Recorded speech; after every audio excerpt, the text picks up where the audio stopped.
ॐ वाल्मीकि रामायणं सुन्दरकाण्डम्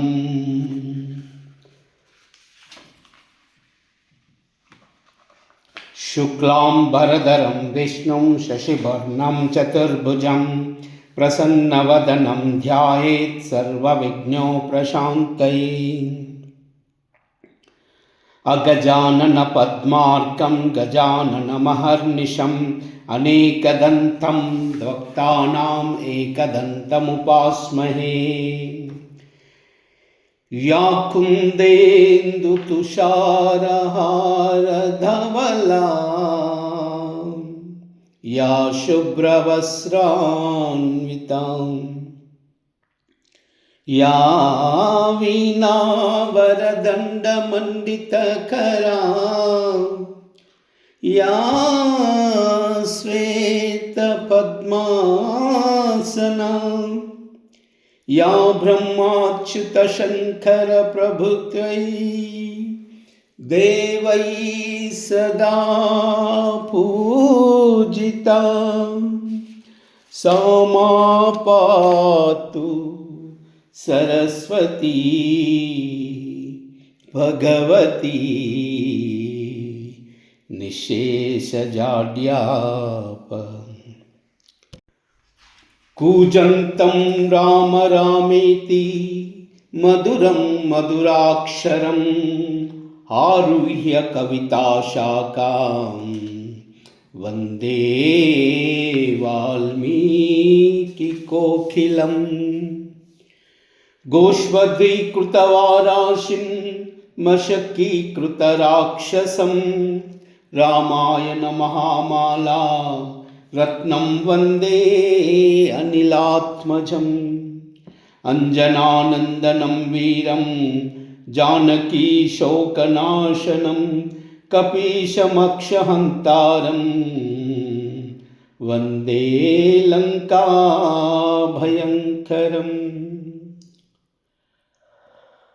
यत्र यत्र रघुनाथकीर्तनं तत्र तत्र कृतमस्तकाञ्जलिं बाष्पवारि परिपूर्णलोचनं मारुतिं नमत राक्षसान्तकम्। मनोजवं मारुततुल्यवेगं जितेन्द्रियं बुद्धिमतां वरिष्ठं वातात्मजं वानयुर्यूधमुख्यं श्रीरामदूतां शिरसा नमामि। ॐ नमोऽस्तु रामाय सलक्ष्मणाय देव्यै तस्मै जनकात्मजायै नमोऽस्तु रुद्रेन्द्रयमानिलेभ्यो नमोऽस्तु चन्द्रार्कमरुद्गणेभ्यो। ॐ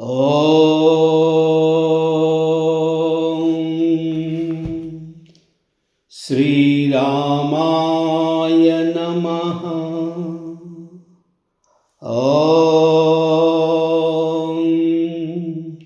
श्रीरामाय नमः। ॐ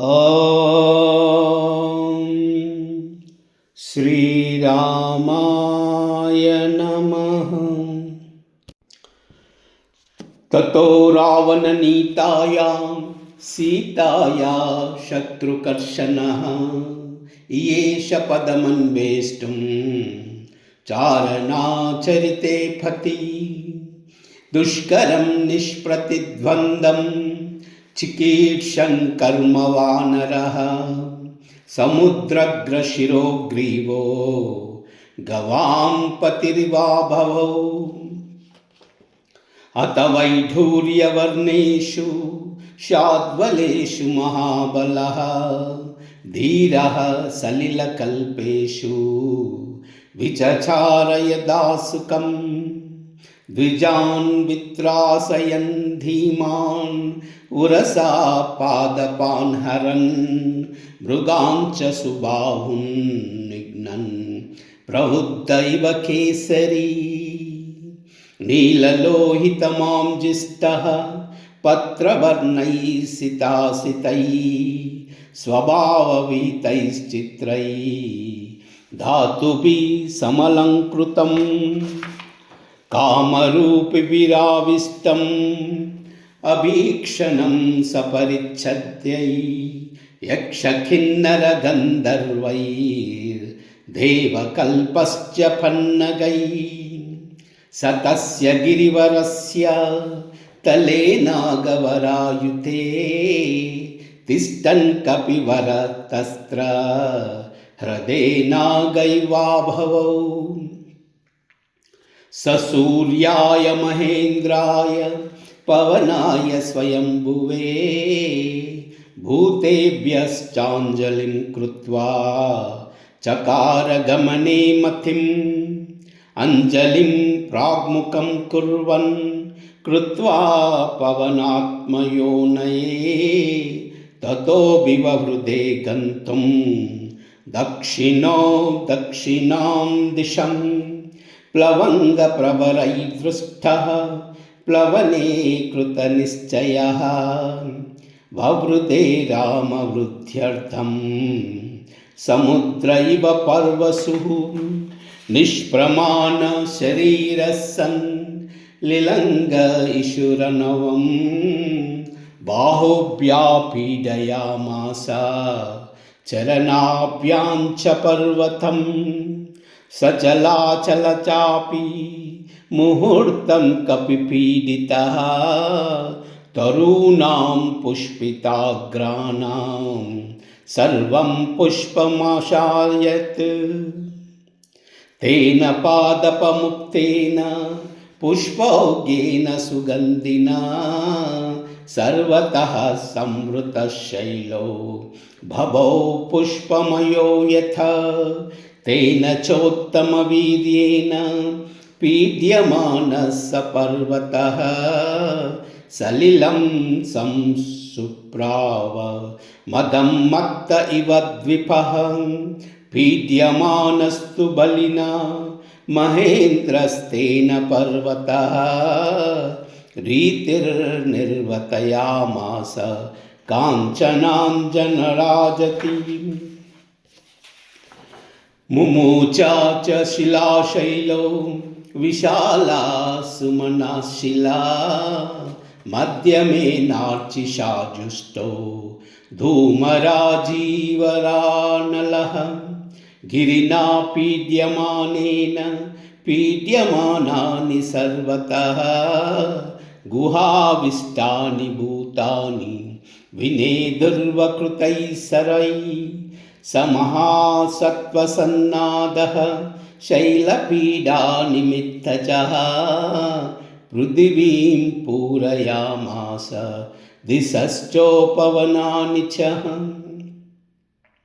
शिरोभिः पृथुभिः सर्पा व्यक्तस्वस्तिकलक्षणैः वमन्तः पावकं घोरं ददुंशुर्दशनैः शिलाः तास्तदास्तविरैः दृष्टाः कुपितैः स्मैरः शिलाः ज्वज्जलूपावकोद्दीप्ता बिबिद्धुश्च सहस्रधाः यानि चौषधजालानि तस्मिन् जातानि पर्वते विषज्ञान्यपि नागानां स्वप्नेषु शमितुं विषं बिभ्यतेयं गिरिर्भूतैरिति मत्वा तपस्विनः तस्या विद्याधरास्तस्मात्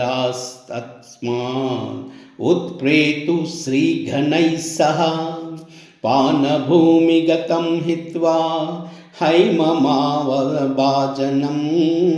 पात्राणि च महार्वाणि कलङ्काश्च हिरण्यमयान् लेहानुचान् भक्षान् मांसानि विविधानि च आर्षभानि च चर्माणि खड्गांसकनत्सरून् कृतकण्ठगुणाक्षीभा रक्तमाल्यानुलेपना रक्षाक्षा पुष्कराक्षश्च गगनं प्रतिपेधिरे हारनूपुरकेयूर पारिहार्यधरा श्रिया विस्मिता सुस्मितान् अस्तुर् आकाशे रमणैः सह दर्शयन्तो महाविद्यां विद्याधरमहर्षयः सहितास्तुस्तुराकाशे वीक्षाञ्च कृश्च पर्वतम् शुश्रूवश्च तदा शब्दं ऋषीणां भावितात्मनां चारणां च सिद्धानां स्थितानां विमलेम्भरे एष पर्वतसङ्काशो हनुमान् मारुतात्मजः तितीर्षति महावेगः समुद्रं मकरालयम् रामार्धं वानरार्धं च चिकीर्षन् कर्म दुष्करं